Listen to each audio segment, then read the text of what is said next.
Olá, eu sou a Jaque e hoje nesse vídeo eu vou contar para você 12 coisas que não te contam sobre o puerpério, sobre o pós-parto, sobre a maternidade.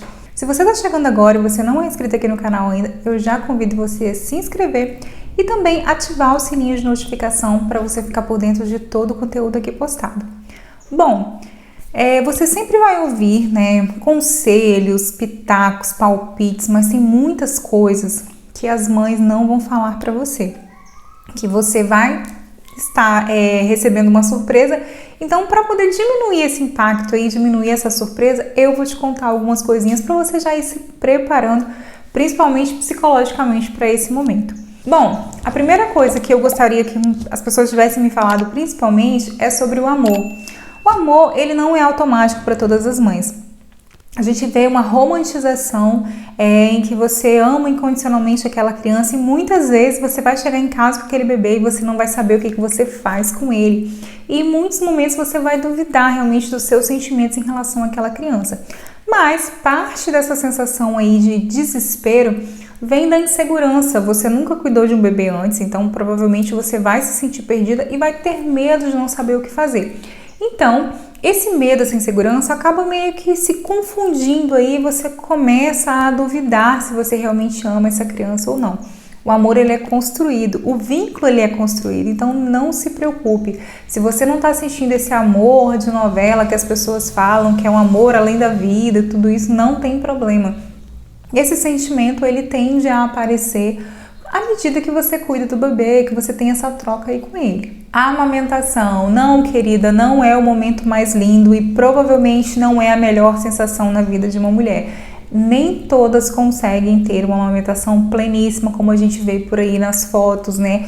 A gente vê os relatos. O início, ele é sempre um pouco mais difícil. Existem mulheres que sim, que na primeira vez que o bebê pegar, já terão leite, já vão tirar isso de letra. Mas tem mulheres que sofrem demais e que não conseguem amamentar. E tá tudo bem, a gente tem que fazer o que a gente pode com o que a gente tem. Então, se você não conseguiu amamentar, não vai ser por isso que o seu bebê não vai ficar bem, não vai ser por isso que ele vai ser um bebê desnutrido. É importante você tentar, é importante você procurar ajuda, mas vá até o seu limite e você vai saber qual é ele. Exaustão. Em especial no primeiro mês, é um mês muito difícil, muito ingrato.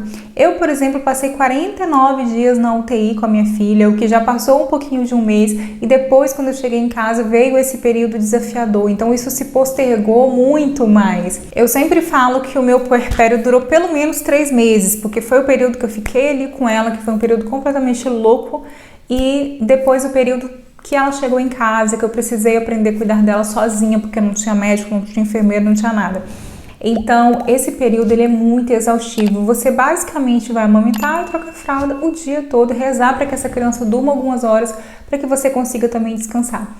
O problema é que junto com isso vem a casa para você cuidar, vem uma comida para fazer, a roupa dessa criança para você lavar. Nem todas nós temos ajuda, né, para poder ficarmos ali exclusivamente por conta do bebê. Então, a exaustão, ela vem. É muito importante você começar a entender e dividir tarefas, pedir ajuda, né? Se você tem um companheiro, peça para ele, demande coisas, delegue, porque você não vai conseguir fazer tudo sozinha. E pensar em fazer tudo sozinha da forma como você fazia antes da criança nascer, vai acabar te deixando ainda mais exausta. Dor. Gente, maternidade envolve dor. A gente começa a experimentar durante a gravidez algumas dores físicas, emocionais, e no pós-parto não é diferente. Gente, o parto dói. Independente se você vai agendar uma cesárea ou se você vai ter um parto normal. A gente às vezes se ilude com essa coisa de não quero sentir dor, eu vou fazer uma cesariana. Só que a cesárea, ela dói muito depois. É um corte, é uma cirurgia, né? Você precisa ter todos os cuidados e além de estar cuidando de uma cirurgia, você tem um bebê para você cuidar. Então não tem como correr, não tem como não sentir dor. E o pós também, além dessas dores físicas, que o seio dói para você amamentar, mesmo eu que não amamentei, eu sentia muita dor porque o seu corpo está produzindo leite, né? Mesmo que não tenha um bebê ali para sugar, mas ele continua produzindo. Então existe todo o desconforto de um seio que está lotado de leite e uma criança que não mama, né? Então nós não temos para onde correr. E vem também uma dor emocional, porque tá tudo mudando, hormônios que estão fervilhando aí, estão começando a voltar para o lugar. Então tudo isso causa dor, né? Você não se reconhece, você até então você era uma grávida, agora você não está mais grávida, agora você tem um bebê. Então são muitas dores aí nesse pós-parto e tá tudo bem. E é importante você entender esse momento e aceitar que é um momento difícil mesmo, um momento doloroso. Mas não é por você ter dor que você precisa sofrer, né? É importante você entender que é possível passar por esse período sem sofrimentos, embora seja um período que traz um pouquinho de dor. Tristeza. É um pouco controverso a gente falar sobre tristeza num momento que deveria ser lindo. Seu filho chegou, você está com seu bebezinho aí, então deveria ser um momento magnífico, maravilhoso, onde você fosse só sorrisos o tempo todo, mas não é bem assim. Essa tristeza, ela pode estar relacionada com a questão das taxas hormonais que começam, né, a voltar para o lugar. Esse momento, né, esse evento aí, ele tem o nome de Baby Blues. O Baby Blues é esse momento, né, de logo após o parto que você começa a ter essa tristeza. É lógico que eu não estou falando aqui de depressão pós-parto, porque essa tristeza aí, esse sentimento, essa coisa de estar para baixo, ele tende a durar entre 2 e 3 semanas e logo depois você vai ficar bem. Geralmente é aquela mãe que ela chora à noite, é uma sensação de incapacidade, de insegurança, de não estar entendendo muito bem o que está acontecendo, e outra coisa, de se culpar também. Muitas vezes quando a gente começa a sentir essa tristeza, a gente começa a se culpar porque você não deveria estar triste no momento que é para você estar feliz. Então é uma confusão de sentimentos ali, mas isso tende a ir melhorando e passando. Agora, quando a gente fala sobre uma depressão pós-parto, a gente já está falando de uma coisa muito mais grave, uma coisa que requer uma ajuda profissional. É uma mãe que geralmente ela não consegue aceitar o bebê, não consegue cuidar do bebê, ela realmente está numa situação de depressão, uma pessoa que não quer se levantar da cama, que não consegue mesmo desempenhar suas funções maternas. É claro que existem vários graus, né? Mas se você perceber que essa tristeza não está passando, é muito importante você procurar uma ajuda profissional. Não tenha vergonha, não é motivo para você sentir vergonha. É muito importante você falar a respeito e você procurar ajuda. Solidão. É o momento que realmente a gente se encontra sozinha. Por quê? No primeiro momento, suas amigas, seus amigos, eles vão querer te visitar, vão querer ver essa criança e tal. Mas depois, eles vão viver a vida deles e você é que vai cuidar da criança. Então é normal que você se sinta um pouco sozinha. E é também normal que a gente se afaste um pouco também, exatamente para evitar palpites, aquelas intromissões que são complicadas, né? E hoje em dia, cada vez mais a maternidade, a paternidade, ela está sendo uma coisa do casal.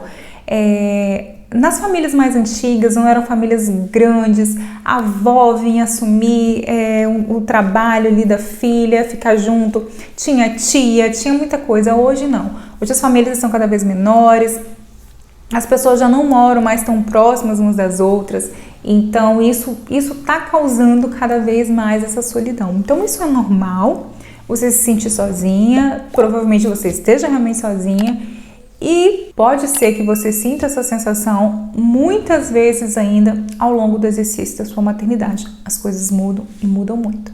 Insegurança. Eu acho que essa é uma palavra que ela vai ficar sempre ali quando a gente, principalmente quando você é mãe de primeira viagem, é o primeiro filho. É lógico que depois, se você tiver outros filhos, virão outras inseguranças, né? Cada bebê é único, então o que você viveu com um, você não vive com o outro, ou então vai chegar uma coisa completamente diferente que você nunca tinha visto. É super normal você se sentir insegura, porque pela primeira vez tem um ser humano que depende de você para tudo. E você precisa interpretar se ele tá com frio, se ele tá com fome, se ele tá chorando, por que ele tá chorando, por que ele não tá dormindo, será que tá tudo bem, será que ele tá fazendo a quantidade de xixi necessária, a quantidade de cocô, será que ele tá mamando a quantidade certa? Então, isso são coisas que permeiam a nossa mente e é super normal. E eu acredito que até depois de um certo tempo, depois que o seu filho já estiver grande, você vai ter inseguranças em relação a outras coisas. Então, é muito tranquilo e você vai passar por isso inevitavelmente. Julgamentos. Querida, não pense que você não vai ser julgada por outras mães, porque as mães são as que mais julgam. Mesmo a gente sabendo que a gente já passou por isso, que não é fácil, existe um julgamento, sempre vai ter alguém achando que você está fazendo errado, te apontando o dedo, achando que você poderia fazer assim, assado. Isso é normal e você precisa aprender a conviver com isso. Geralmente, depois de um certo período de evolução espiritual, você deixa entrar pelo ouvido e sai pelo outro. Eu já fiquei muito brava com essas coisas, mas hoje eu tô conseguindo aprender a levar na esportiva. Pagar a língua. Gente, a gente paga mais a língua do que paga boleto, porque boleto você ainda pode postergar, agora pagar a língua, meu bem, você paga mesmo. A gente jura que o nosso filho não vai comer açúcar, não vai ser criado com tela, não vai fazer birra, e ele faz tudo isso e mais um pouco. Então, com certeza você vai pagar a sua língua, com certeza você falou dessa água eu não beberei e você vai beber um balde cheio. Liberdade. Gente, a primeira coisa que a gente percebe que a gente perdeu quando a criança chega é a liberdade.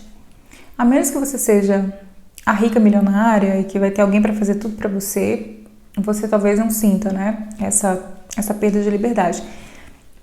Eu acho que é um choque porque a barriga você leva para qualquer lugar, então não importa se você vai em qualquer lugar, você tá com a barriga, a criança tá ali dentro da barriga, mas depois que sai, você já tem que pensar se onde você vai, se cabe a criança.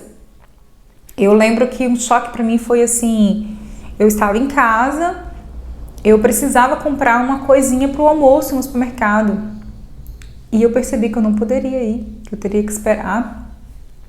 Pedi para que o Adriano, quando viesse almoçar, que ele trouxesse, ou aproveitar o tempo que ele estava em casa almoçando para eu ir lá, porque nessa época eu morava bem pertinho do supermercado, mas que eu não podia simplesmente, era atravessar a rua da minha casa e ir no supermercado, eu não podia fazer isso porque eu estava com um bebezinho muito pequeno, não podia levar e não podia deixar também, não tinha com quem deixar.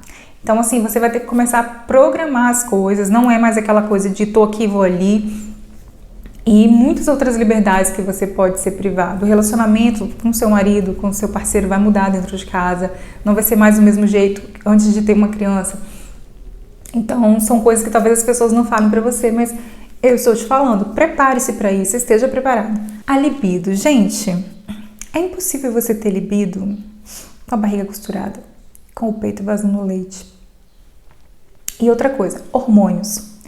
Existem hormônios que estão presentes no nosso corpo no pós-parto, por exemplo, a prolactina, que é um hormônio que ele controla a produção do leite. Esse hormônio, ele já inibe todos os outros hormônios responsáveis pela sua libido. Então, é muito normal você não ter vontade de transar. E tá tudo bem. Na natureza, gente, as fêmeas geralmente não deixam os machos chegarem perto delas e eles nem tentam nesse período. Mas nós, né, que éramos para ser mais pensantes e mais evoluídos, eu não sei porquê, mas exige que a mulher esteja pronta para retomar a atividade conjugal, as relações sexuais, quando o bebê faz um mês. É tipo assim, é como se fosse automático, né? Completou, tipo, tá. Geralmente não vai ser assim. Se você é homem e tá me assistindo, tenha certeza que vai mudar muita coisa por aí, tá, meu querido? Tenha paciência. Não é sacanagem a sua mulher, aliás, é falta da sacanagem. Mas depois as coisas podem voltar a ser como era antes ou parecido. E outra coisa que interfere muito nessa questão da libido é o cansaço, gente. Como que você vai estar pensando em transar, sendo que você passou o dia sem escovar dente, sem tomar banho, e que você tá com o pijama que você dormiu e que tá com cheiro de leite? Então, tenha paciência, essa não é a melhor hora, né, pra pensar nisso, mas existem outras formas de vocês se conectarem, tá, gente? É só um período, vai passar. Então, tenha paciência. Logo, logo, a vida vai retomar, vai ficar próximo do normal ou vai estar no novo normal para vocês, né? Gente, o corpo. É inegável que o corpo da gente, ele não é mais o mesmo depois que você tem filho. Mesmo que você, eu não tô falando de você ficar acima do peso, mesmo que você perca todo o peso que foi adquirido, é diferente para uma mulher que nunca foi mãe, para uma mulher que já é mãe.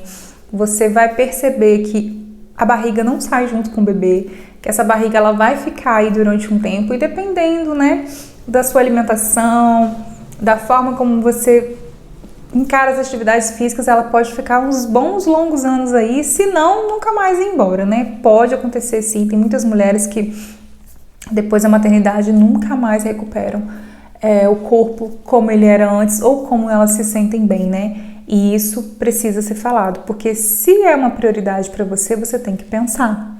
Você precisa pensar e o cuidado durante a gravidez vai atingir diretamente nesse ponto de quanto tempo você vai levar para poder recuperar a sua forma.